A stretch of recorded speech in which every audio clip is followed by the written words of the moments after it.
여러분은 지금 이 순간에도 기업의 주식 소각이 소액주주들의 가치를 높이는 당연한 주주 환원 정책이라고 확신하고 계신가요? 하지만 그 이면에는 소액주주들의 피와 땀을 대주주의 은밀한 승계 도구로 활용하는 충격적인 현실이 숨어 있습니다. 지금 당장 당신의 주식 계좌가 위협받고 있다는 사실을 당신만 모르고 있을 수도 있습니다. 많은 투자자들은 기업이 자사주를 매입하고 소각한다는 소식에 환호합니다. 주식 소각은 발행 주식수를 줄여 주당 가치를 높이고 이는 곧 주가 상승으로 이어질 것이라는 기대감 때문입니다. 실제로 많은 기업들이 주식 소각 발표와 함께 단기적으로 주가가 급등하는 현상을 보여주기도 합니다. 삼성전자나 SK텔레콤 같은 대기업들도 주주가치 제고를 명분으로 자사주 소각을 단행해왔습니다. 언론은 이를 긍정적인 주주 친화 정책으로 포장하고 투자자들은 당연히 박수를 보냅니다. 하지만 과연 모든 주식 소각이 여러분, 즉 소액 주주들을 위한 진정한 축제일까요? 여러분이 당연하게 믿고 있는 이 상식 뒤에는 여러분의 소중한 자산을 위협할 수 있는 잠재적 위험이 도사리고 있습니다. 이건 여러분의 월급, 저축, 노후와 직접적으로 연결된 생존의 문제입니다. 여러분의 스마트폰 뱅킹 앱에 찍힌 잔고가 대주주의 은밀한 계획에 이용될 수도 있다는 사실을 아셔야 합니다. 자, 이제 주식 소각의 메커니즘을 좀 더 깊이 들여다볼까요? 주식 소각은 크게 두 가지 방식으로 이루어집니다. 하나는 기업이 이익잉여금으로 자사주를 매입한 후 소각하는 방식이고, 다른 하나는 감자, 즉 자본금을 줄이면서 주식을 소각하는 방식입니다. 여기서 우리가 주목해야 할 것은 전자인 자사주 매입 후 소각입니다. 기업이 시장에서 자사주를 매입하면 유통 주식수가 줄어들고, 이를 소각하면 발행 주식수 자체가 영구적으로 감소합니다. 쉽게 말해 한정된 피자를 여러 명이 나눠 먹다가 몇 조각을 없애버려 남은 사람들이 더 큰 조각을 갖게 되는 것과 같습니다. 이론적으로는 남은 주식 한 조각의 가치가 올라가는 것이죠. 그런데 여기서 정말 무서운 건 뭘까요? 바로 이 과정에서 대주주의 지분율이 마법처럼 상승한다는 사실입니다. 예를 들어 보겠습니다. 어떤 기업이 총 100만 주의 주식을 발행했고 대주주가 그중 30만 주를 보유하고 있다고 가정해 봅시다. 이 경우 대주주의 지분율은 30%입니다. 만약 이 기업이 자사주 10만 주를 매입하여 소각한다면 총 발행 주식수는 90만 주로 줄어듭니다. 하지만 대주주가 보유한 주식수는 여전히 30만 주로 변함이 없습니다. 결과적으로 대주주의 지분율은 30만 나누기 90만, 즉 약 33.3%로 상승하게 됩니다. 대주주는 단 한 주도 더 사지 않았는데 지분율이 저절로 올라가는 기적을 경험하는 거죠. 이처럼 자사주 소각은 대주주에게는 적은 비용으로 지배력을 강화할 수 있는 강력한 도구가 됩니다. 이러한 현상은 특히 한국의 재벌 기업 승계 과정에서 중요한 도구로 활용될 수 있습니다. 대주주 일가는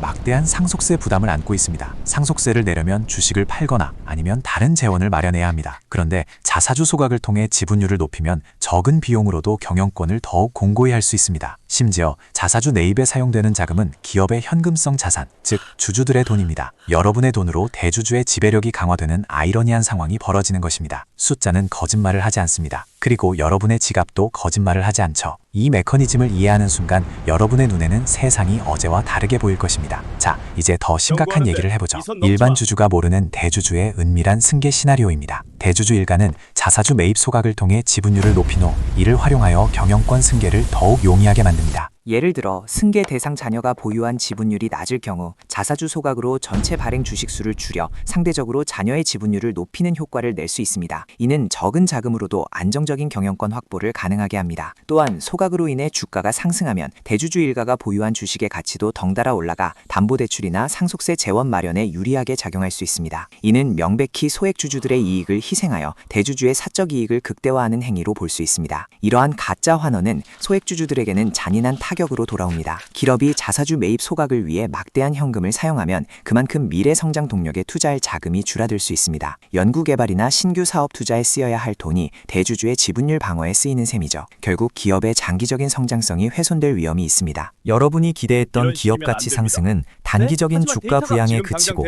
장기적으로는 기업의 경쟁력 약화로 이어질 수 있다는 이야기입니다. 이는 결국 여러분의 투자 수익률 하락으로 직결될 수 있다는 의미입니다. 이게 무슨 의미인지 아시겠어요? 여러분의 지갑이 대주주의 승계 자금으로 활용될 수도 있다는 겁니다. 그렇다면 개미 투자자들은 어떻게 가짜 환원을 구별해야 할까요? 핵심은 기업의 소각 발표 시 다음 3가지를 경계해야 합니다. 첫째, 소각의 재원이 어디서 나오는지 확인해야 합니다. 과도한 차입을 통한 소각은 기업의 재무 건전성을 악화시킬 수 있습니다. 둘째, 소각 규모가 대주주의 지분율에 어떤 영향을 미칠지 면밀히 분석해야 합니다. 소각 후 대주주의 지분율이 비정상적으로 높아지는 경우를 의심해야 합니다. 셋째, 소각과 함께 발표되는 다른 주주 환원 정책이 있는지 살펴봐야 합니다. 배당 확대나 네, 사업 알겠습니다. 재투자 계획 없이 오직 소각만을 강조한다면 이는 대주주만을 위한 정책일 가능성이 높습니다. 부자들은 이 조용한 침묵을 가장 큰 경고로 받아들입니다. 그들은 숫자의 이면에 숨겨진 의도를 읽어내는 능력이 있습니다. 주식시장은 냉혹한 현실입니다. 여러분의 소중한 자산은 여러분 스스로 지켜야 합니다. 세상은 여러분을 지켜주지 않습니다. 주식 소각이라는 달콤한 유혹 뒤에 숨겨진 대주주의 은밀한 전략을 파악하는 것은 이제 선택이 아닌 필수입니다. 준비된 자만이 살아남습니다. 각자 도생을 위한 3가지 핵심 전략을 기억해야 합니다. 첫째, 자산 방어입니다. 기업의 주식 소각 발표가 있을 때 단순히 주가 상승 기대감에 휩쓸리지 말고 대주주 지분율 변화 가능성과 기업의 장기적인 성장성에 미칠 영향을 면밀히 분석해야 합니다. 둘째, 능력 투자입니다. 기업의 본질 가치와 경영진의 진정성을 파악하는 안목을 길러야 합니다. 단순히 단기적인 주가 부양책에 현혹되지 않고 기업의 사업 모델과 재무 상태를 깊이 있게 이해하는 능력을 키워야 합니다. 셋째, 심리 무장입니다. 시장의 소음에 흔들리지 않고 장기적인 관점에서 투자 원칙을 지키는 강한 심리가 필요합니다. 단기적인 주가 변동에 일희일비하지 않고 기업의 가치에 집중하는 훈련을 해야 합니다. 냉혹한 경제 전쟁터에서 아는 것만이 당신을 지킬 수 있습니다. 주식 소각의 진정한 의미를 이해하고 여러분의 투자 결정에 현명하게 반영해야 합니다. 준비된 자가 살아남습니다. 그리고 무엇보다 여러분 스스로가 자신의 운명을 결정할 수 있다는 걸 잊지 마세요. 중요한 건 이제 여러분의 눈에는 주식 소각이 어제와 다르게 보인다는 사실입니다. 여러분의 체감 투자는 어떠신가요?